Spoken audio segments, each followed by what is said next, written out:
Hello friends, कैसे हैं आप लोग। आई होप आप लोग अच्छे होंगे। आज पुनः हम लोग सीखने और सिखाने की प्रक्रिया में तब्दील होने जा रहे हैं। इस सीखने और सिखाने की प्रक्रिया में आज हम लोग क्लास 10th गणित का चैप्टर नंबर 1 वास्तविक संख्या के बारे में पढ़ेंगे।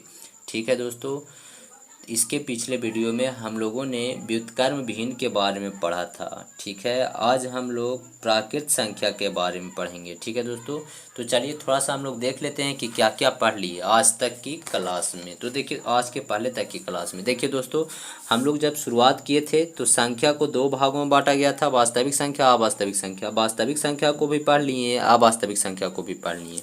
उसके बाद वास्तविक संख्या को दो भागों में बांटा गया था, परिमेय संख्या और अपरिमेय संख्या, जिसमें हम लोग परिमेय संख्या को भी पढ़ लिए, अपरिमेय संख्या को भी पढ़ लिए। परिमेय संख्या को दो भागों में बांटा गया था, पूर्णांक और भिन्न। ठीक है दोस्तों, जिसमें पूर्णांक को भी पढ़ लिए हम लोग और भिन्न को भी पढ़ लिए। फिर पूर्णांक के तीन भागों में बांटा गया था, धनात्मक पूर्णांक, ऋणात्मक पूर्णांक, शून्य पूर्णांक, जिसमें धनात्मक पूर्णांक का डिफिनेशन, ऋणात्मक पूर्णांक का डिफिनेशन और शून्य पूर्णांक का डिफिनेशन परिभाषा हम लोग पढ़ चुके हैं। ठीक है दोस्तों, उसके बाद भिन्न के बारे में हम लोग अध्ययन किए थे। उसके बाद भिन्न के तीनों प्रकार, सम भिन्न, विषम भिन्न और मिश्रित भिन्न के बारे में भी पढ़ लिए थे। ठीक है दोस्तों, इन तीनों के अलावा एक और भिन्न था दोस्तों, व्युत्क्रम भिन्न या प्रतिलोम भिन्न, उसके बारे में भी पढ़ लिए थे। ठीक है दोस्तों, उसके बाद एक और आया था सरलतम भिन्न। ठीक है दोस्तों, सरलतम भिन्न के बारे में भी हम लोग क्या कर चुके थे, पढ़ चुके थे। आज हम लोग को पढ़ना है दोस्तों प्राकृत संख्या। क्या पढ़ना है दोस्तों, प्राकृत संख्या के बारे में। देखिए दोस्तों, धनात्मक पूर्णांक के अंतर्गत बहुत सारी चीज़ें आती हैं, जिसमें पूर्ण संख्या, प्राकृत संख्या, सम संख्या, विषम संख्या, अभाज्य संख्या, भाज्य संख्या, सहभाज्य और जुड़वा अभाज्य संख्या होता है दोस्तों। ठीक है, देख लीजिए होता है। तो इसमें हम लोग को आज क्या पढ़ना है दोस्तों, प्राकृत संख्या। अब आपका क्वेश्चन प्रश्न होगा कि अब पूर्ण संख्या कहाँ नहीं पढ़ा रहे हैं। तो देखिए दोस्तों, मैथ पढ़ाने का एक तरीका होता है और हम एक तरीका को अच्छे तरीके से जानते हैं दोस्तों, और हमको यह अनुभव होता है कि किस तरीक़ा से बताया जाए ताकि आप समझ सकें। इसलिए हम मुनाफी समझे कि पूर्ण संख्या से आगे हम क्या पढ़ा दें, आपको प्राकृत संख्या पढ़ा दें ताकि आपको अच्छे से समझ में आ जाए। तो देखिए दोस्तों, आज हम लोग प्राकृत संख्या के बारे में समझते हैं। तो समझिए दोस्तों, ध्यान से देखिएगा प्राकृत संख्या क्या होता है। तो एकदम आसान है दोस्तों, प्राकृत संख्या क्या है। तो देखिए लिखा गया है, गिनती की संख्या को प्राकृत संख्या कहते हैं। गिनती की संख्या को क्या कहते हैं दोस्तों, प्राकृत संख्या। ठीक है, यानी कि गिनेंगे हम लोग किसी चीज़ को, तो गिनने के पश्चात जो जो भी गिनती की संख्याएं होती है उसको क्या कहते हैं, प्राकृत संख्या। गिनती की संख्या जैसे 1 2 3 4 5 6 7 8 9 10 11 12, इस तरह से जो भी गिनते हैं वो सारी की सारी संख्याएं क्या होती है, प्राकृत संख्या होती है। अब देखिए दोस्तों, प्राकृत संख्या को एन से सूचित करते हैं। एन से काहे सूचित करते हैं, काहे कि प्राकृत संख्या को इंग्लिश में नेचुरल नंबर कहते हैं दोस्तों, और नेचुरल नंबर का फर्स्ट अल्फ़ाबेट एन होता है, पहला अक्षर एन होता है दोस्तों। इसलिए हम लोग इसको किससे सूचित करते हैं, एन से सूचित करते हैं।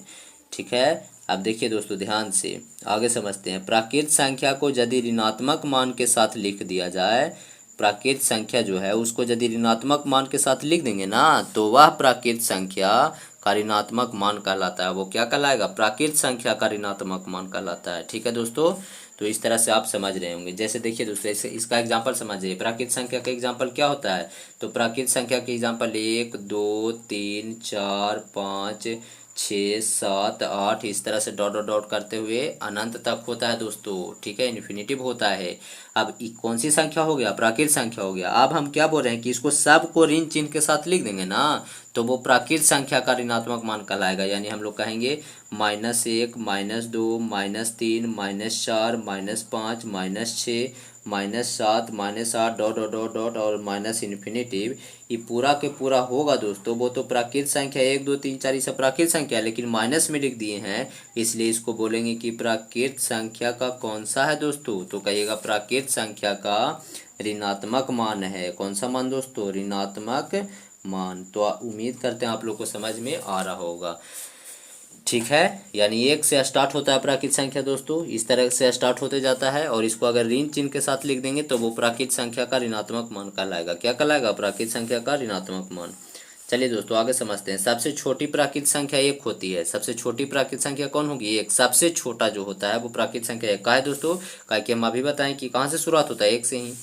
ठीक है, अब चलिए आगे समझते हैं। सबसे बड़ी प्राकृत संख्या अपरिभाषित होती है। इसका कहने का मतलब हुआ दोस्तों कि सबसे बड़ी प्राकृत संख्या को कोई नहीं बता सकता है। दुनिया का कोई भी ऐसा व्यक्ति नहीं है जो सबसे बड़ी प्राकृत संख्या को बताएगा। यही चलते सबसे बड़ी प्राकृत संख्या अपरिभाषित होता है। अपरिभाषित का मतलब हुआ कि परिभाषित नहीं हो सकने वाला। परिभाषित नहीं हो सकने वाला का मतलब है कि इसको कोई परिभाषित कर नहीं सकता है। तो आप लोग समझ गए होंगे दोस्तों प्राकृत संख्या के बारे में, ठीक है। अब एक बात थोड़ा सा और समझ आइए दोस्तों कि आखिरकार प्राकृत संख्या को प्राकृत संख्या काहे कहते हैं। तो प्राकृत का मतलब होता है दोस्तों, अगर हम साइंस के हिसाब से देखें तो प्राकृत का मतलब नेचुरल चीज़ें होती है, जैसे पहाड़, वन, पेड़ पौधे हो गए दोस्तों। अगर हम लोग इसको माइथोलॉजी के अनुसार देखें दोस्तों, तो प्राकृत का मतलब भगवान होता है। क्या होता है? भगवान। तो प्राकृत संख्या इसको इसलिए कहा जाता है कि ये ऐसी संख्या होती है जो प्रकृति के द्वारा प्रदत्त होता है, इसको सिखाया नहीं जाता है, ठीक है। ये खुद ब खुद, यानी बताइए दोस्तों, अगर हम आभास संख्या की बात करें तो आभास संख्या की जानकारी सिर्फ किसे होगा? आभास संख्या की जानकारी सिर्फ और सिर्फ पढ़े लिखे व्यक्ति को होगा जो आभास संख्या को जानता है। लेकिन प्राकृत संख्या के बारे में हर एक व्यक्ति जान सकता है जो अनपढ़ है, जिसके पास किसी भी संख्या का ज्ञान नहीं है, वो भी प्राकृत संख्या का उच्चारण अच्छे से कर पाता है।